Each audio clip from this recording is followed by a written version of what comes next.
Estás escuchando Rapto.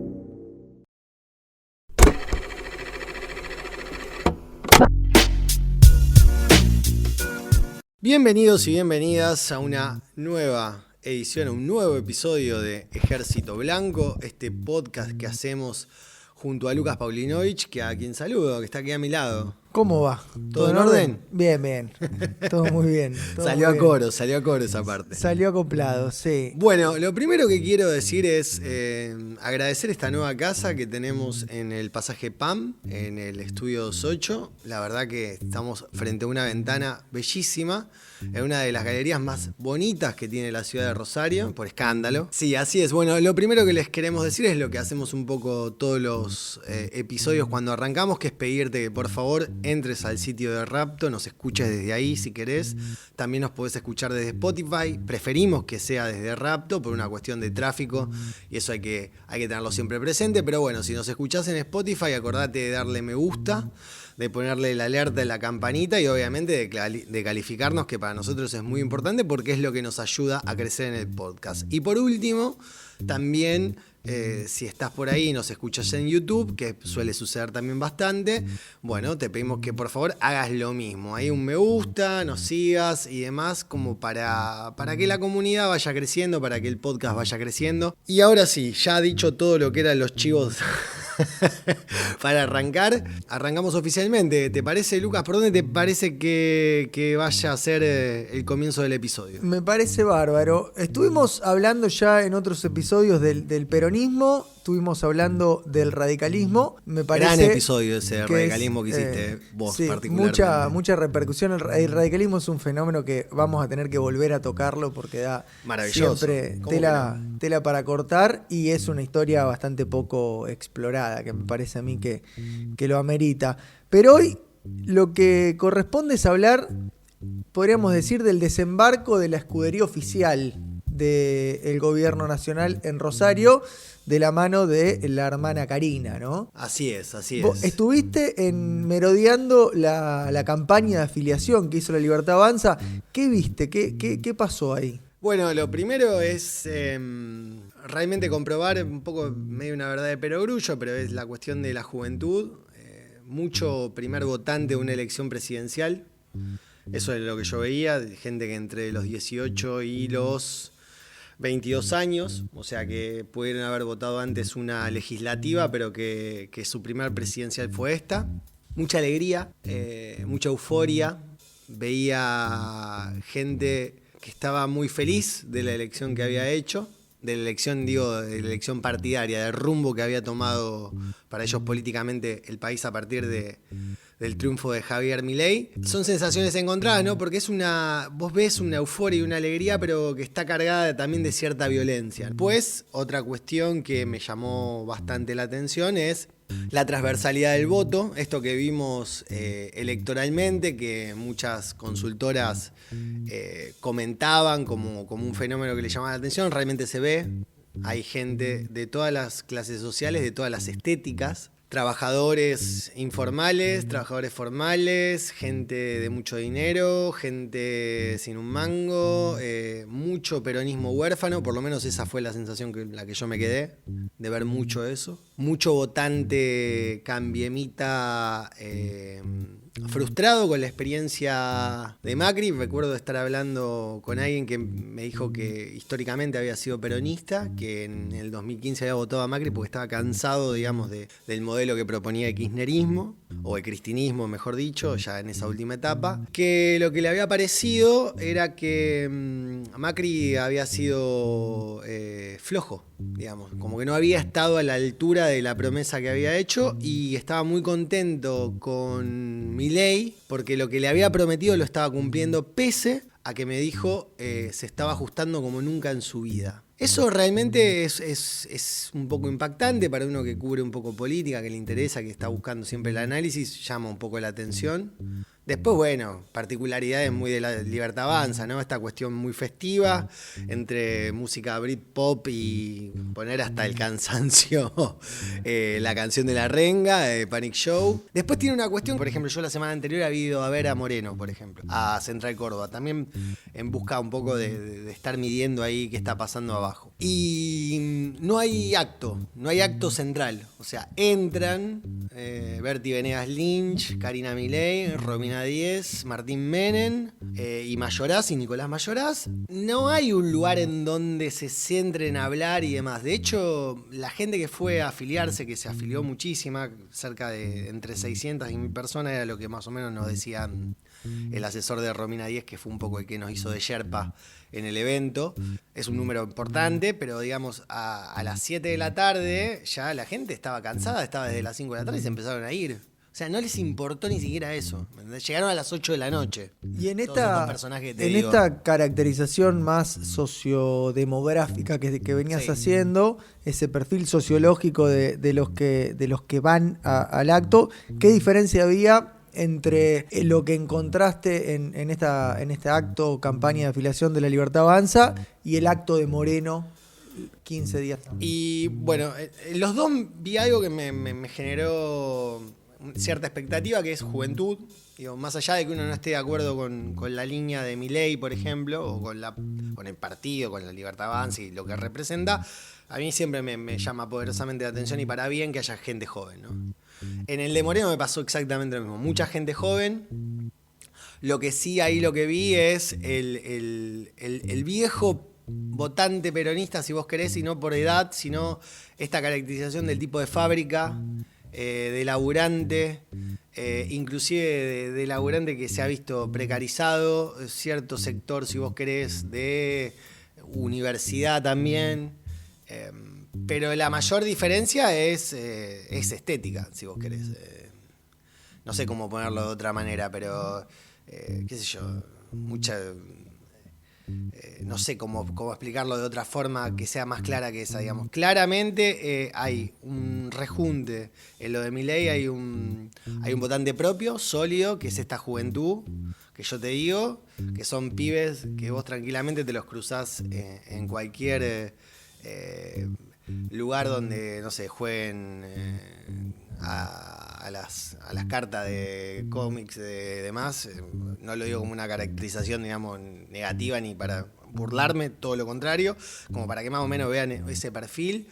Y en lo de Moreno lo que vi, gente laburante. El típico, yo el laburante que siempre he visto caminando por zona sur, volviendo a la casa después de un día en la fábrica, ponele. Si es que eso todavía sigue existiendo como tal, pero yo vería ahí la cuestión. Y claramente un votante o un militante peronista, en el caso de lo de Moreno,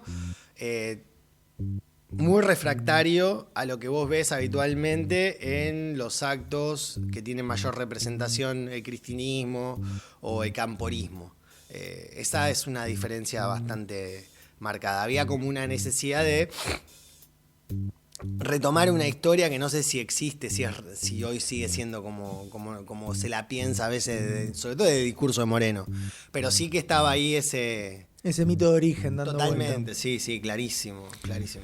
Ya pasando más al aspecto político, a mí me parece que en esta incursión de Karina Milei en Rosario y el desembarco definitivo de La Libertad Avanza, hay de algún modo una puesta en relieve de la diferencia en la construcción santafesina, rosarina, del espacio político que adhiere a Javier Milei, a la presidencia de Milei.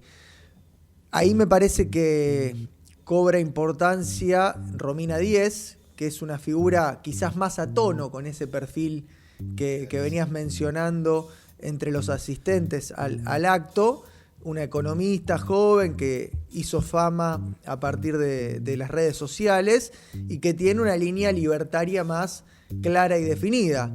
Y por otro lado quedan los que venían con la bandera de Milei en la mano, pero que tranquilamente se podrían caracterizar como pseudo-libertarios. Me refiero a esto porque tienen un origen más bien vinculado a la militancia católica, que están encarnados en la figura de Nicolás Mayoraz, un dirigente que viene del peronismo y que hoy tiene un protagonismo importante dentro de la Cámara de Diputados, siendo una de las principales espadas del oficialismo, porque además es un tipo que es abogado y tiene alguna mayor experiencia en la negociación parlamentaria. Pero bueno, ella venía de una experiencia como diputado provincial. Él ya venía con ese rodaje. Exacto. Y con otra trayectoria política de, digámoslo, formas más vinculadas a la conversación, que es quizás uno de los aspectos que la línea más libertaria dura no ejercita demasiado. Pero a mí me parece que hay una diferencia muy clara, ¿no? Romina Díez, que venía sin estructura local, es decir, la Libertad Avanza no había armado en Santa Fe y en Rosario, y lo que se había armado, que es el espacio Vida y Libertad, que de hecho logró meter 2 concejales, como son Franco Volpe y Sabrina Prense, 2 muy jóvenes concejales, que tienen un perfil más religioso que libertario.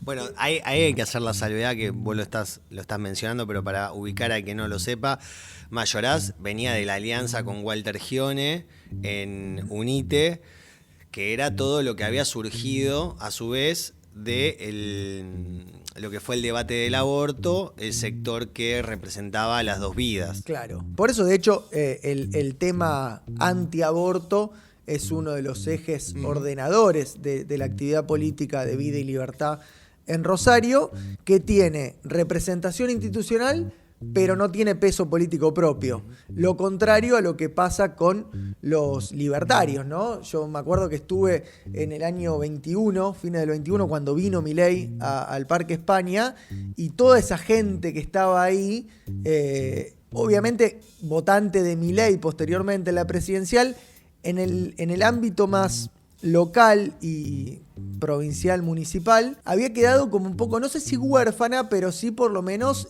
dispersa, sin un marco de contención, que es de algún modo lo que se intenta hacer ahora, pensando estrictamente en el año 25. Creo que de ahí era también la cuestión de lo que yo te decía de la transversalidad y esta cuestión del peronismo huérfano. Yo lo que noté es como un votante que dejó de tener una representación que tal vez en otro momento, y estoy hablando previo al surgimiento del kirchnerismo a nivel nacional, tal vez podía llegar a verse representado en ese peronismo más de Menem o predemocrático, digamos. Eso yo lo que por lo menos me noté y que yo coincido con lo que vos, con el análisis que haces. Después 2 datos que quería tirar antes y que me olvidé es, hasta el momento del acto de afiliación de la Libertad Avanza ya habían logrado 2.000 afiliados en toda la provincia. Para lograr poder establecer el partido necesitan 4.000. La aspiración de ellos era llegar a 1.000 más, o sea 3.000 en este acto. Después no pude averiguar si lo lograron o no. Un dato que me faltó chequear ahí, pero calculá que si no llegaron, pegaron en el palo a los 3.000, o sea que están a nada de lograr la representación y el partido por ese lado. Y lo segundo era que esto que al no tener un lugar en donde hablar, digamos, en donde hacer un discurso político, que claramente le escapan a eso, lo que hacen es, Karina va recorriendo todo el lugar del evento, que era Queen's Deck, ahí en el Parque Urquiza, con patobicas enormes que la van, digamos, cubriendo de que la gente se le venga encima. Y sí, lo que noté, hay una cuestión muy de... esa cuestión, viste, del misterio de rockstar. Esa fascinación, ese cierto fanatismo por el artista que nosotros vemos habitualmente en el rock más particularmente, o en el pop. Bueno, era así. Yo vi eso, digamos. Y después yo por lo menos como una persona que le interesa tanto el tema, cierta frustración, porque yo esperaba, digamos, escuchar por lo menos a alguno. Tal vez no Karina, porque no es de hablar, pero sí esperaba que Romina Díez por lo menos diera algún tipo de palabra, se dirigiera a toda esa masa que la estaba ahí esperando, sobre todo a Karina. Pero claramente lo que importaba era esta cuestión de sacar el teléfono, hacerse una foto, decir la vi, la toqué. La verdad me llamó mucho la atención eso. Que ahí me parece que forma parte también de toda esta nueva experiencia política, este otro modo de hacer las cosas que anda dando vuelta, que no es propio de Milei, pero que evidentemente Milei lo protagoniza y lo impulsó, ¿no? Y ahí, simultáneamente a ese momento, ocurría otro acontecimiento que me parece que sintetiza un poco esa especie de crisis de las formas tradicionales de la política. Que vas a meter. Que es la presencia de Santoro en el acto del Chivo Rossi, del rosismo, que al momento en el que se estaba realizando el acto había estado compartiendo con Puyaro, que eran unos mates, sí, amigos de la universidad. De la militancia alfonsinista. De la militancia alfonsinista, y Puyaro muy astutamente publica la foto que hizo las veces de una suerte de misil balístico que destrozó por completo el acto político, en el cual sí había oradores, sí había una organización más o menos tradicional, pero eso me parece que también... Y un promedio de edad alto. La emergencia de la foto que publica Puyaro, abrazado muy, muy fraternalmente con Santoro, de algún modo rompe con esa vieja liturgia que evidentemente ya no tiene los alcances que supo tener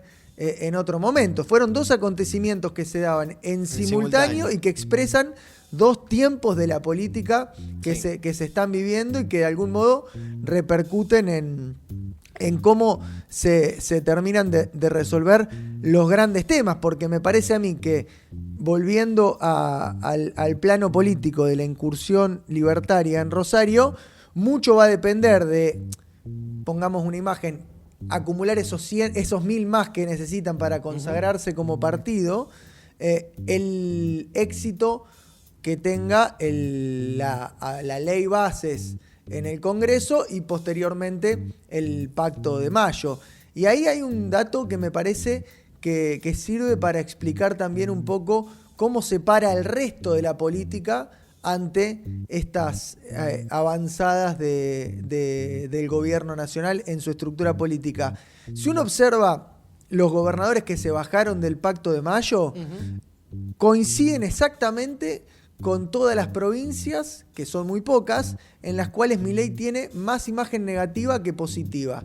En el resto de las provincias, Milei tiene más imagen positiva que negativa, y por lo tanto los gobernadores están en una posición más bien incómoda, como lo está, por ejemplo, Puyaro en Santa Fe, en donde buena parte de esos que fueron a este acto, que simpatizan con los que fueron a ese acto y que tal vez estén pensando en afiliarse a La Libertad Avanza, son votantes de Puyaro. Y ahí me parece a mí que en esa suerte de contradicción o de punto de encuentro de las fuerzas que hacen a la política está en buena medida la explicación de cómo se comporta, que es una forma muy ambigua de comportarse, el resto de la política respecto a estas avanzadas libertarias, en donde de algún modo oscila entre no saben nada, son unos improvisados, esto en cualquier momento se diluye y explota por el aire, a una sensación de extrema vulnerabilidad ante un fenómeno que no logran entender, ¿no? Esa característica de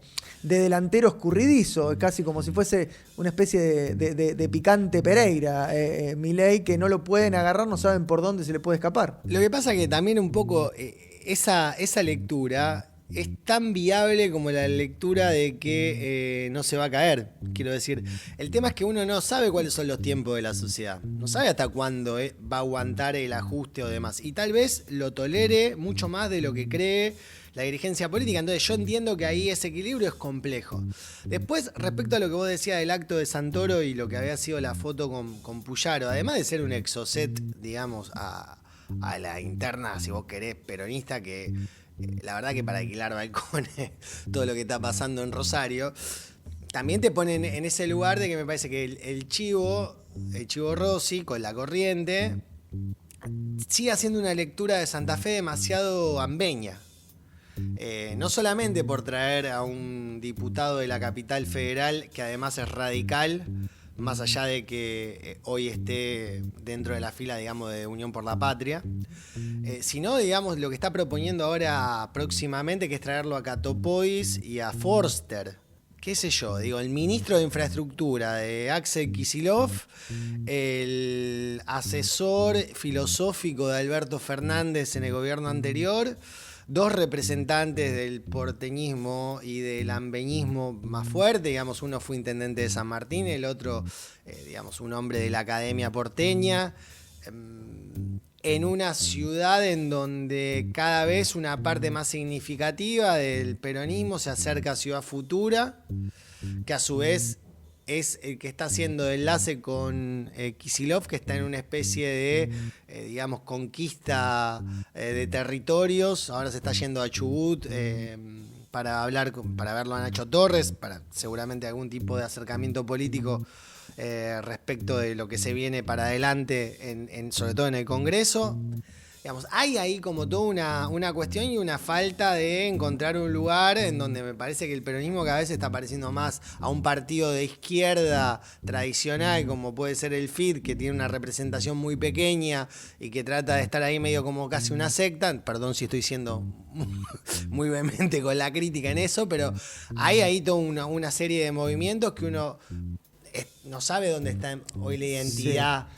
Yo en eso discrepo el que está acá poco, no sabe, sí, porque ya lo sé, por eso mismo te pincho. Creo que más que una alternativa a la FIT, es decir, de una izquierda marginal que prácticamente sectaria, prescinde por anticipado de la competencia por el poder, creo que lo que se está armando es una alternativa que ambiciona el poder y con serias posibilidades de conseguirlo incluso, ¿no? En ese alineamiento Kicillof-Monteverde. Eso yo lo entiendo, pero como furgón, digamos, no como cabeza. Eso es lo que voy, digo. A eso me refería como secta. Fíjate qué particular lo que se da en el peronismo santafesino respecto a sus dos últimos grandes dirigentes, uno por su influencia y su participación nacional, el otro por haber sido el último gobernador. A Rossi se le empezó a desmembrar su espacio político al punto tal de que su último candidato a gobernador, Busato, se le fue y se sumó a esta incursión más kicilofista de Ciudad Futura. Y por otro lado, se le va el orador del acto del relanzamiento. Una especie de default político absoluto. Y al costado, el ex gobernador que prácticamente hoy circula por la clandestinidad, sí, y no se sabe qué va a ser de su futuro. Las dos últimas grandes figuras del peronismo prácticamente que están corridas del mapa político e incluso con señales contundentes en su contra. Uno podría leer la reorganización del Partido Justicialista Santafesino con Cornaglia a la cabeza, puesto por Traferri, como una suerte de derrota del perotismo, ¿no? Y eso me lleva a continuar en esa línea de cómo ve el resto de la política a las avanzadas libertarias, a las movidas políticas de estructura del gobierno nacional.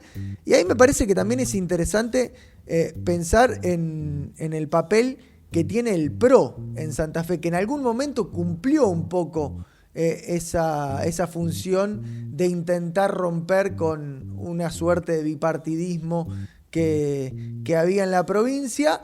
Necesitó acercarse a los viejos partidos.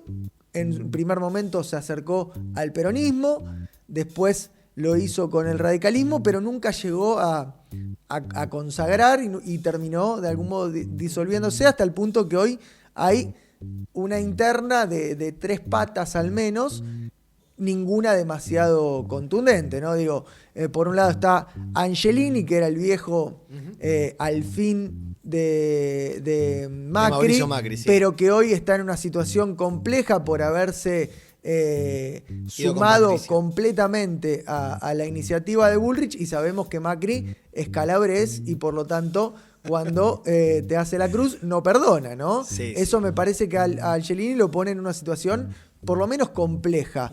Por otro lado está Chumpitaz, que de algún modo es una especie de... Es un proxy, ¿no? Sí, Funciona es un como proxy, exacto. Es como, está en busca del sentido, ¿no? Sí. Ahí no se sabe muy bien. Pero se qué siente muy termina de cómodo con representar. Puyaro, se siente cómodo con el PRO, quiere tener una pata en todos Es lados. que Es yo el creo más Juntos por el Cambio. Tiene el problema que quiere ocupar algo que ya está ocupado. Sí. Porque si se quiere mover para el lado de Patricia Bullrich, ya está ocupado por Angelini. Si se quiere mover para el lado de Puyaro, ya está ocupado por quizá la gran actora del PRO hoy, que es Gisela Scaglia, ¿no? Que es la que está de algún modo haciendo la política más, no diría tradicional, sino una política más de construcción pura, ¿no? Acumulando desde la ventaja que ofrece la burocracia estatal. Y en lo que hace al ámbito de seguridad, claramente ese va a ser un lugar que no creo que Puyaro se lo dé a nadie que no sea de riñón más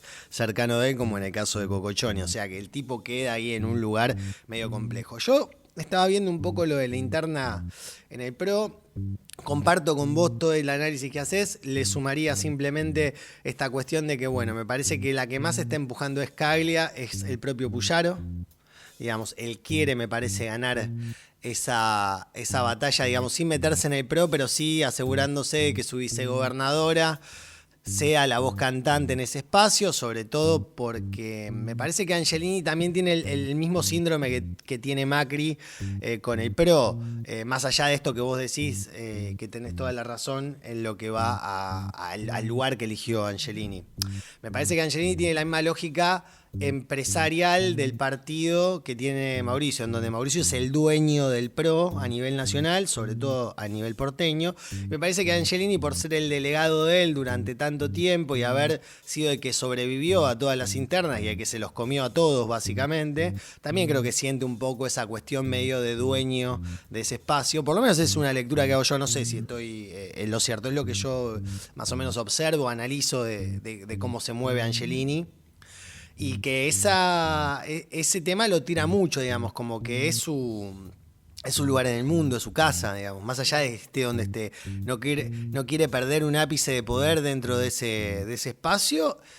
Y me parece que Scaglia lo que mayormente tiene, porque no la conozco tanto como política en sí misma, es justamente todo el empuje que viene de atrás de un montón de gente a la que Angelini intentó borrar de mapa. Ana Laura Martínez, por ejemplo, que están hoy todos enrolados con Scaglia, Pito Blanco, concejal de acá de Rosario, digamos, hay toda una cuestión ahí que me parece fuerte. Y después se da lo otro, que es ir a internas, implica de que tus militantes o de tus afiliados vayan a votar, y obviamente el miedo a que no vaya demasiada gente, sobre todo después de tener en cuenta que la semana pasada lo que vimos, por lo menos con La Libertad Avanza, fue bastante más contundente.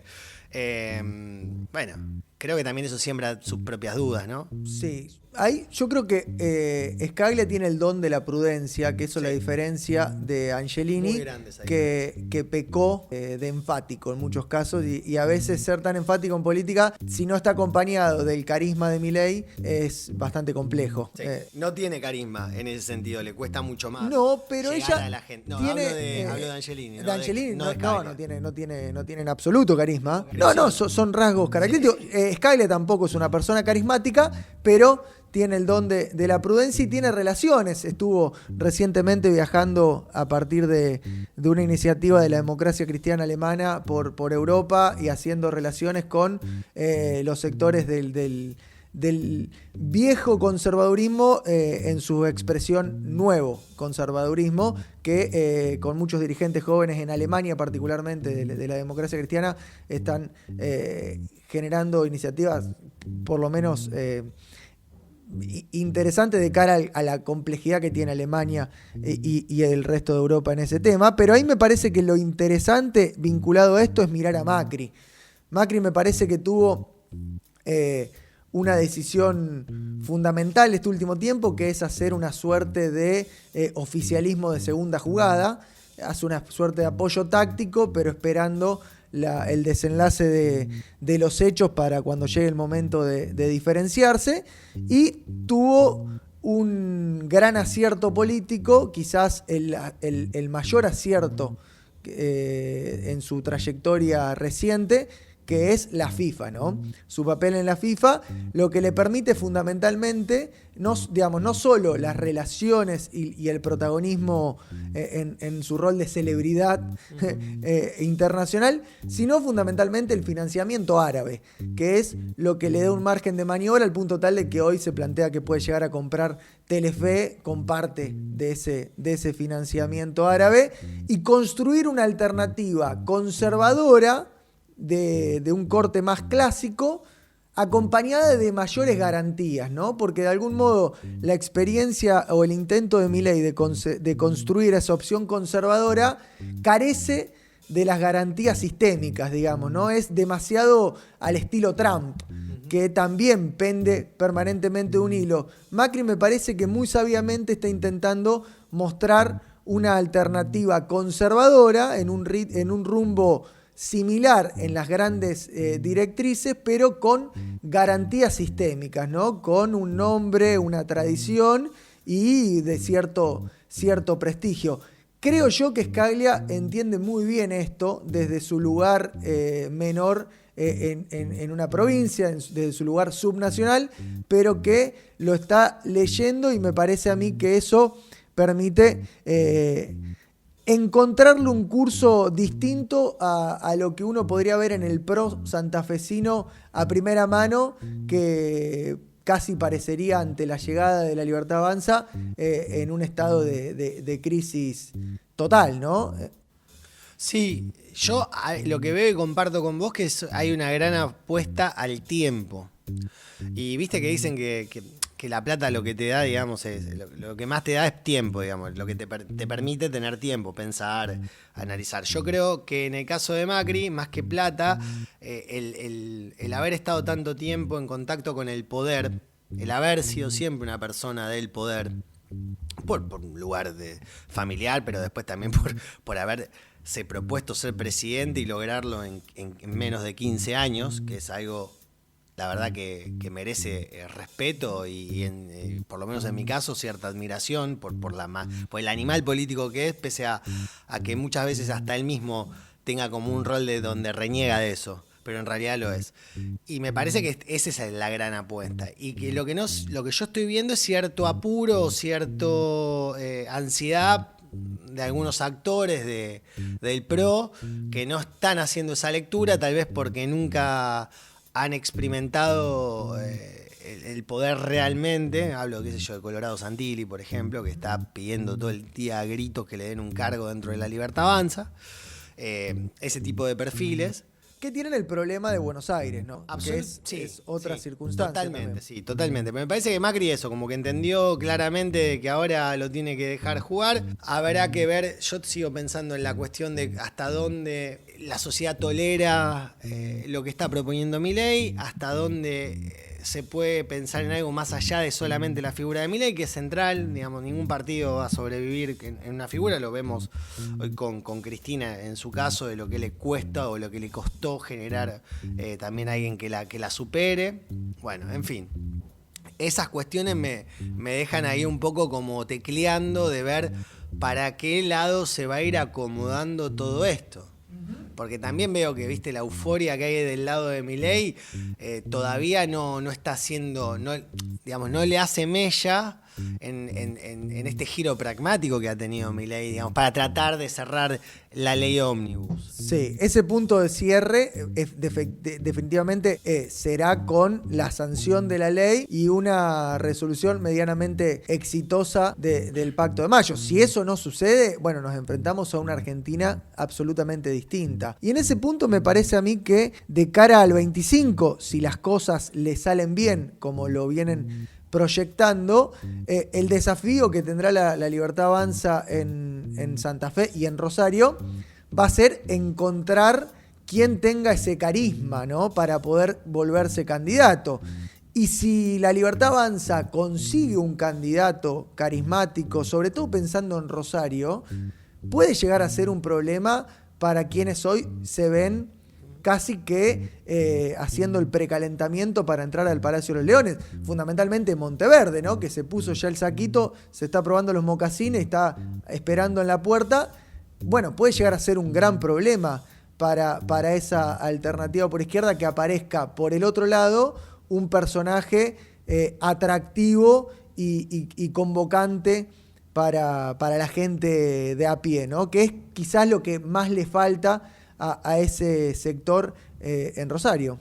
Me gusta ese desafío porque ahí vamos a poner a prueba mi teoría de que si Rosario es progresista o en realidad es conservadora, como pienso yo. En esta ciudad patológicamente de izquierda, me parece a mí que la oportunidad que tiene La Libertad Avanza es de encontrar el carisma suficiente en un personaje que permita consolidar una opción de derecha, en los términos más usuales que se utiliza esta palabra, y que de algún modo termine por consolidar un rumbo de giro que está tomando esta ciudad, insisto, patológicamente de izquierda. ¿Cerramos acá, te parece, Lucas? Cerramos acá. Perfecto. Queda mucho para adelante. Sí, y lo vamos a seguir conversando en el próximo episodio de Ejército Blanco. Como siempre les recordamos, síganos en Rapto, nos pueden escuchar por ahí, nos pueden escuchar en Spotify, nos pueden escuchar en YouTube.